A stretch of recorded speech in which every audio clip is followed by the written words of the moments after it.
Joy Division, which is an awesome band name, by the way, originates out of Salford, England, but the band actually formed after attending a 1976 Sex Pistols concert. And it's this punk rock style and sound which influenced the early style of Joy Division. However, it seems like the band evolved over time and grew their own sound, which was this moody, melancholic style of music. Sadly, the band wasn't around for very long. The lead singer of the band, Ian Curtis, had a lot of health problems and eventually probably contributed to his suicide, which happened in 1980. And so the band was only active for 4 years, from 1976 to 1980. Closer, the band's second album, was actually released after Curtis's death, 2 months after his death, and was a huge success and included this song here, Love Will Tear Us Apart, which might be their biggest song ever. I've never heard Joy Division. I've heard their name come up a bunch of times, so I'm super curious to how their music sounds. So let's check this one out. This is Love Will Tear Us Apart by Joy Division.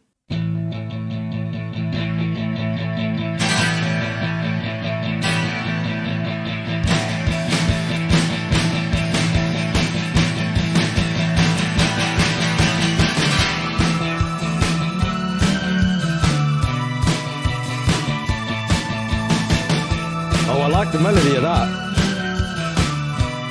In the synths.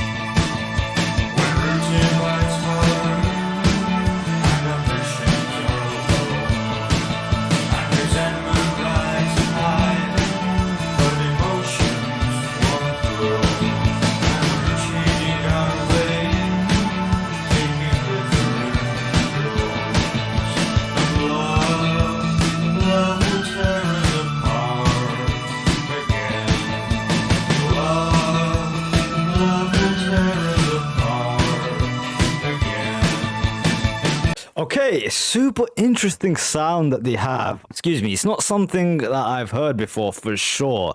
It's a sound all of their own. It's very moody. It's very moody. It's very melancholic. And I really like what they're doing here with the lyrics here, where they're doing kind of like a switching of ideas, right?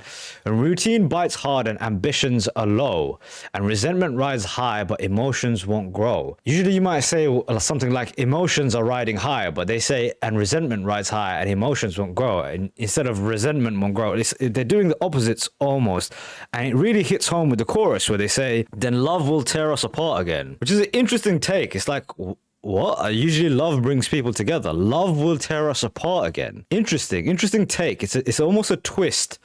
I like what I've heard so far. Moody.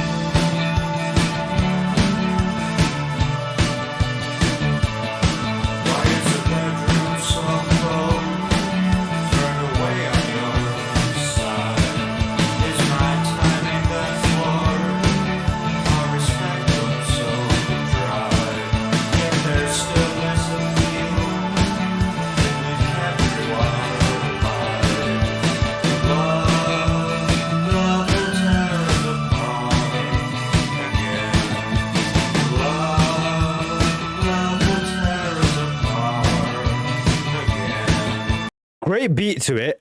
I like the kind of effect that they've put on Curtis's voice over the top of it. He sounds robotic. Now, to me, this is really cool to see this idea implemented in 1980, because Kanye West took this idea in 808s and Heartbreak, and he references a lot of music of the 80s during the production and making of the album, where he says essentially one of the reasons he uses auto-tune and distortion in his voice is to show emotion being stuck behind something. You know, it almost can't come out, and he creates these new ideas in terms of what he's singing, in terms of the lyrics. And I think the same thing is happening here. His voice is echoed and distorted in a way where he doesn't sound human no more. He sounds like a robot almost, trying to feel once again, which is, I think, the idea of these lyrics here.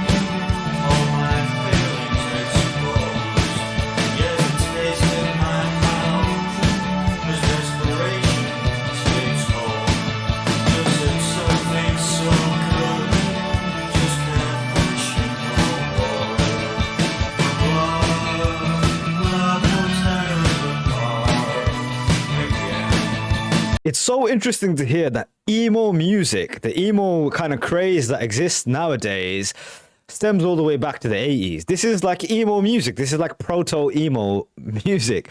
It's so moody, sad. It comes from this really interesting perspective that Curtis is writing from. Now, I know that this is partly inspired by his marriage falling apart. You can totally hear that, the idea of like abject desperation and despair that we got in this thing together, but it's crumbling apart, and you feel the lack of any kind of emotion and feeling between the two people. It's really interesting how they put that effect of the relationship into the music. Pretty damn cool.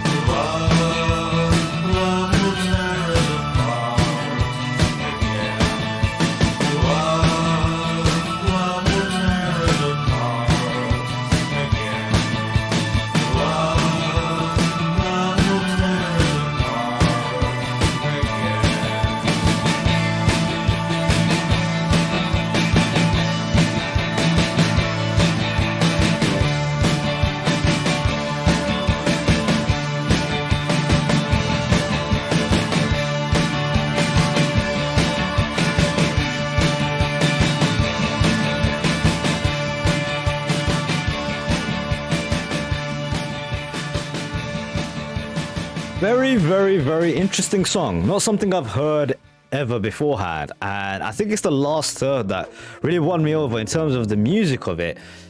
Especially the layering that they had at the end of it. I really enjoyed that. They layered all the sounds up in this really pretty way. And then the sadness of the vocals was able to really cut through. Very cool song in terms of the inspirations as well. You can certainly hear the punk element to it.